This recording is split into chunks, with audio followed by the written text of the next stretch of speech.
Are you intimidated by the thought of accumulating your first $1 million?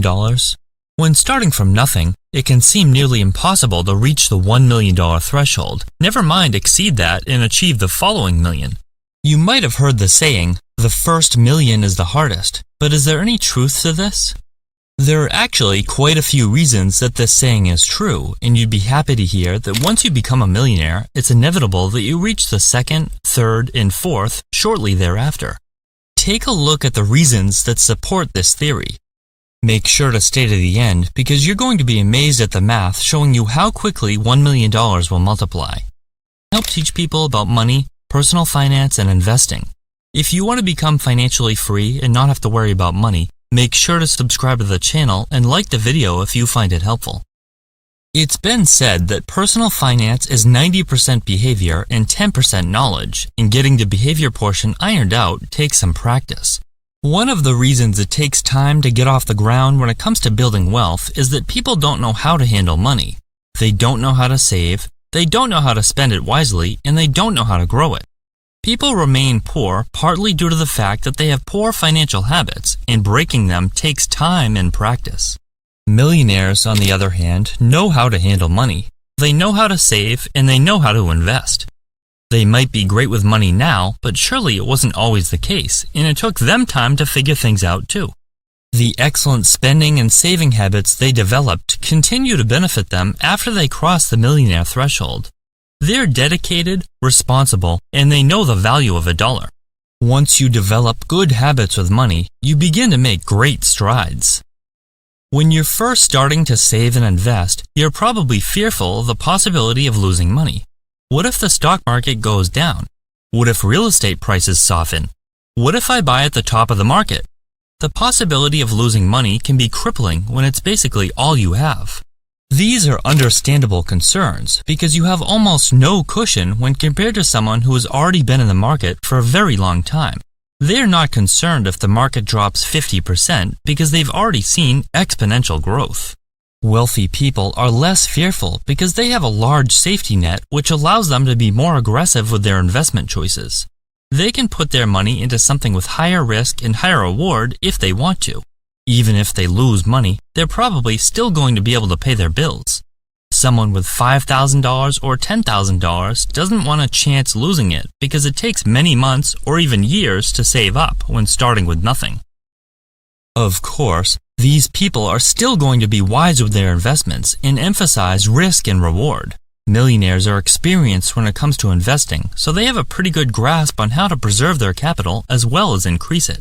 For example, they're not going to put their life savings into a single stock that someone told them to buy, and they're not going to pile everything into cryptocurrency. They want to continue to grow their capital, so they're going to put the majority of their money in proven investments that have a track record of profitability, not something speculative. Real estate, broad market index funds and ETFs, in addition to businesses in which they're well-versed, are popular investments among the wealthy, and they're very careful when it comes to using leverage. They might still put money into riskier assets, but they're only going to limit that to a very small percentage of their overall portfolio. You'd be right to assume that most millionaires have no bad debt or loans that don't make them money. They've paid most of their debts off, so their income is freed up. They're no longer sending payments to the bank month after month to pay for depreciating assets that they never should have bought, such as vehicles beyond their budget.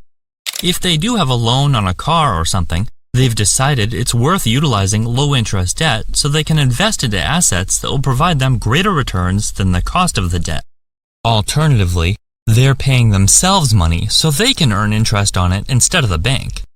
In addition to being debt-free, or at least free of bad debt, wealthy people often use low-interest debt to their advantage to buy income-producing assets that will far exceed the interest they're paying. This could be financing investment properties that provide a healthy return on investment.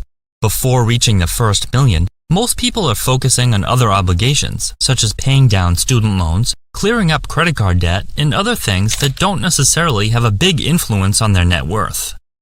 Banks love to lend money to people who know how to handle it. Lending to a qualified borrower means the bank is likely to get its money back in addition to some profit. If you're already wealthy, you'll find it easier to borrow money for many things, especially purchases that are going to provide you with a return on your investment. Millionaires have a much easier time borrowing money to purchase a business because they have the assets to fall back on in the event the business fails, and they have the funds needed for a down payment. It's also much easier to borrow money for real estate investments that can further increase net worth. A millionaire has a much better chance of financing a multi-unit apartment building that can substantially increase their net worth. This access to capital, in addition to the knowledge of how to grow it, makes for incredible opportunity. Those with little to nothing saved are going to find it challenging to get a bank to lend them money for either of these things. As you become wealthier, the funds you continue adding to your investments are almost meaningless, but the growth accelerates at an incredible pace, and the annual returns are much higher than you earn from working. When you first began investing, your account probably didn't even budge unless you were piling money into it month after month, and even then, it probably seemed like it barely grew over the course of 1 year. Take, for example, a $50,000 investment portfolio, which might grow $5,000 in an average year. Compare that to a $500,000 portfolio, which could grow an average of $50,000 in 1 year. Further, a $1 million portfolio might grow an average of $100,000 per year. How does that $100,000 of growth in 1 year compare to how much you can personally save? When your account is already large, the growth will be almost entirely due to interest, and only a tiny portion will be from your contributions. It makes very little difference whether you continue to let the money compound on its own or if you continue to add to it. Of course, compound interest is the main factor that makes the first million the slowest, and the subsequent millions come much faster, but this isn't possible without developing excellent money behaviors, knowing how to balance risk and reward, and knowing how to invest wisely. Once you accumulate $1 million in your investment portfolio, you could sit back, relax, and not contribute another penny to it, and it would grow very quickly. If it were invested in the S&P 500, earning an average rate of return of about 10%, it would grow to $2 million in 7 years. After 4 more years, it would be worth about $3 million. And in about 3 additional years, it would have grown to a whopping $4 million. Without adding another dollar, it grew from $1 million to $4 million in about 14 years. For comparison, it would take between 29 and 30 years for someone starting with nothing, investing $500 per month, earning a 10% annual return to accumulate $1 million. You can really see how powerful the snowball effect can be. The power of compound interest is incredibly apparent once you have an established nest egg, and you'll be amazed at how fast your money grows. If it seems like you're never going to be able to reach your first million, never mind your second or third, remember that building wealth gets easier and easier. Progress starts out at a snail's pace, but as you accumulate more money, you're going to be pleasantly surprised at how things accelerate.